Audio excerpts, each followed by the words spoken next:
Imagina apostar toda a sua carreira em uma ideia que praticamente ninguém acreditava. Agora imagina que 30 anos depois essa ideia mudaria o mundo inteiro. Essa é a história da NVIDIA.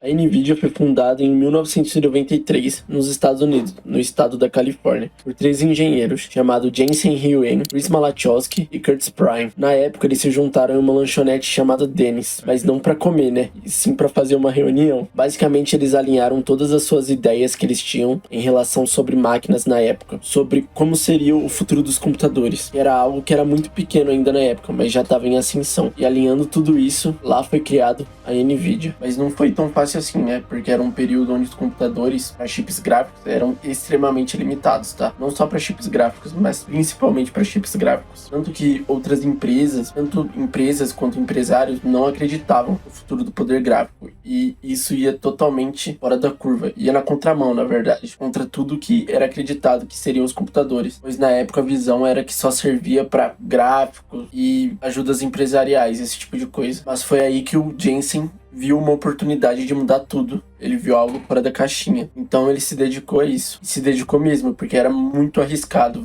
Vários tentaram nessa época. Vários mesmo. Porém, nenhum deles chegaram a ver a luz do dia. Até porque você não conseguia receber investimento. O mercado era muito difícil. Você não tinha em quem se inspirar. Era tudo muito nublado. O nome da NVIDIA veio de uma palavra latina chamada Nvidia. E tem o seu significado como inveja. Então eles juntaram isso com a abreviação de documentos que eles tinham, que continha as letras N e V, e juntaram os dois e assim criaram o nome NVIDIA. O objetivo principal da NVIDIA na época era criar chips dedicados para jogos e outras aplicações visuais, com foco 100% em 3D. E bom, não era óbvio como é hoje em dia, né? Até porque naquela época onde a NVIDIA começou, nem tinha jogos em 3D ainda. Na verdade, tinham jogos que pincelavam essa ideia, porém não chegavam a ser exatamente isso. Até porque nos 90, né, ainda não tinham saído os principais consoles que trabalhavam com 3D. E por conta disso, nos anos 90 foi muito difícil para a NVIDIA. Eles tiveram que lutar contra tudo e contra todos para se manter vivo. E eles conseguiram. E eles conseguiram isso justamente porque eles tinham uma convicção muito forte de que eles estavam inventando a roda. E bom, de fato eles estavam, né? E como eu disse aqui, o objetivo não era criar inteligência artificial. O foco era 100% em GPUs. E bom, deve ser por isso que a NVIDIA se mantém com isso até hoje, né? Mesmo tendo apenas 10% da empresa e não em inteligência artificial atualmente. E bom, basicamente décadas depois isso mostrou ser uma visão mais que acertada. A NVIDIA lançou sua primeira GPU em 95, o nome era NV1. Ela utilizava um método de renderização próprio, chamado Quadratic Texture Mapping. Porém, na época, a Microsoft investia muito no DirectX, que utilizava um padrão de polígonos triangulares, que é utilizado até hoje e foi adotado por toda a indústria na época. E bom, você deve estar se perguntando, mas qual que é o problema? O problema é que na época, os jogos eles só rodavam em placas específicas. Um jogo ele precisava ser otimizado para certas GPUs, caso contrário ele não rodaria nelas. Não é igual hoje em dia, que você pode comprar uma placa da NVIDIA, da Intel, da AMD, que vai rodar qualquer jogo independente. E bom, esse foi o motivo do NV1 ter sido um fracasso brutal, até porque as empresas não queriam otimizar os seus jogos para ele, porque ele circulava muito pouco no mercado, então não fazia sentido você otimizar para essa GPU. E bom, logo a NVIDIA percebeu o erro que tinha feito e já começou a trabalhar na sua próxima GPU, e seria lançada em 97 com o nome de Riva 128. Bom, esse diferente do NV1 foi um sucesso absoluto e colocou a NVIDIA no mapa. Bom, você deve estar se perguntando por que o Riva deu tão certo.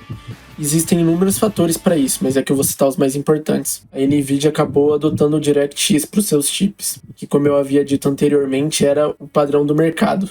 Além disso, também, o Riva ele tinha um ótimo custo-benefício, comparado com seus rivais na época. Ele custava mais ou menos de 200 a 300 dólares, variava dependendo do modelo. Porém, para as outras GPUs que estavam nessa mesma faixa, o desempenho do Riva era bem superior. Então, por conta disso, ele foi um sucesso imediato logo de cara. Enfim, foi redundante.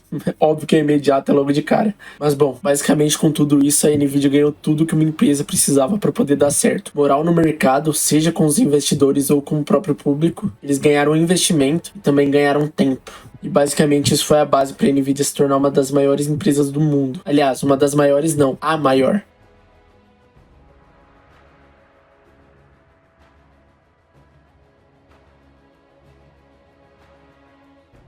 Em 1999, a NVIDIA lançou sua primeira GeForce, nomeada de GeForce 256. E a NVIDIA usou um branding bem específico para essa placa. Eles falavam que o GeForce 256 era a primeira GPU do mundo. E bom, eles falavam isso basicamente porque o GeForce 256 integrava várias funções que antes eram separadas, tudo em um único chip. Com isso, a NVIDIA acabou deixando seus principais concorrentes muito para trás. Na época, os principais concorrentes eram a 3DFX, S3 Graphics, a Matrox e a ATI. Isso eu digo, claro, da década de 90, porque ali a partir dos anos 2000 eles não conseguiram acompanhar a NVIDIA. Tanto que posteriormente a NVIDIA acabou adquirindo parte dos ativos da 3DFX, que era uma das maiores referências no 3D na década de 90. E não só isso, a NVIDIA investiu muito em diversos setores do mercado. E bom, como a NVIDIA já tinha esse pensamento de investir para outras áreas do mercado, em 2006 a NVIDIA apresentou o CUDA. O CUDA era basicamente uma plataforma de programação que estava diretamente ligado com o que eu citei agora há pouco. Era um plano da NVIDIA de infiltrar em outros mercados. E bom, esse plano deu muito certo. Rapidamente o CUDA já estava em universidades, laboratórios, centros de pesquisas e empresas. Com o CUDA na época você já conseguia fazer uma espécie de machine learning, que é uma das coisas que a NVIDIA mais usa atualmente. E bom, assim como as outras inovações que a NVIDIA fez, o CUDA também nenhuma outra empresa concorrente conseguiu. Na verdade até conseguiram, só que muito tempo depois. E justamente por isso, por ser muito tempo depois, quando chegou a era da inteligência artificial e eles passaram a exigir grande capacidade de processamento, o CUDA já estava pronto. Não só pronto, ele já estava maturado para o mercado. Já era um sistema que era utilizado. Então foi o casamento perfeito. Então sim, o CUDA foi um dos principais responsáveis por transformar a NVIDIA no que ela é hoje. A inteligência artificial teve seu grande boom em 2020.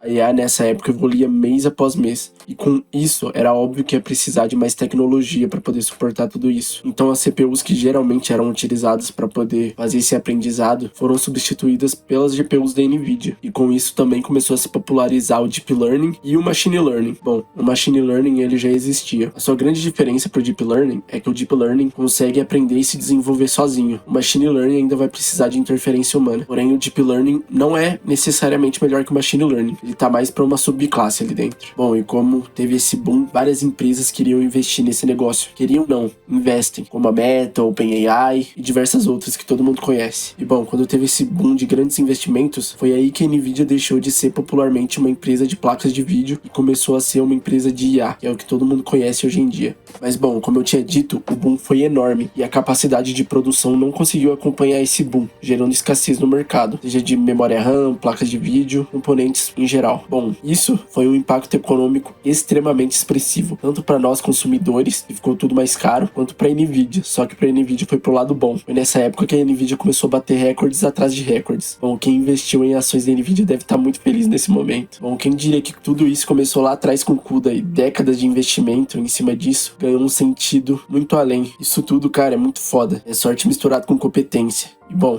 sorte e competência é a receita para o sucesso. E bom, obviamente para a NVIDIA se tornar essa gigante, depois que teve esse boom da IA, ela ainda teve que continuar trabalhando. Então ela continuou ampliando muito os seus investimentos. Ela se expandiu em inteligência artificial, computação em nuvem, robótica, veículos autônomos, supercomputação e infraestrutura para data centers. E toda essa saga da NVIDIA mostra uma transformação muito rara na indústria da tecnologia. Bom, você deve estar se perguntando que transformação é essa? E bom, é bem simples. Em 93 a NVIDIA foi criada com o propósito de trabalhar com GPUs e gráficos 3D, e atualmente ela desempenha um papel central em uma das maiores revoluções tecnológicas do século XXI, se não for a maior. Atualmente só 7,5% do faturamento da NVIDIA vem das GPUs, mas mesmo com apenas 7,5%, ela tem 94% do mercado de GPUs dedicados no mundo. E isso basicamente mostra que a NVIDIA não só trocou os games pela IA, ela simplesmente dominou os dois mercados. Loucura pensar que isso começou com uma simples conversa dentro de uma lanchonete. Às vezes a história não é escrita pelas pessoas que acertaram tudo, e sim por quem consegue aprender com seus erros, se adaptar e continuar seguindo em frente. Isso não é uma história de empresa, é uma história de vida.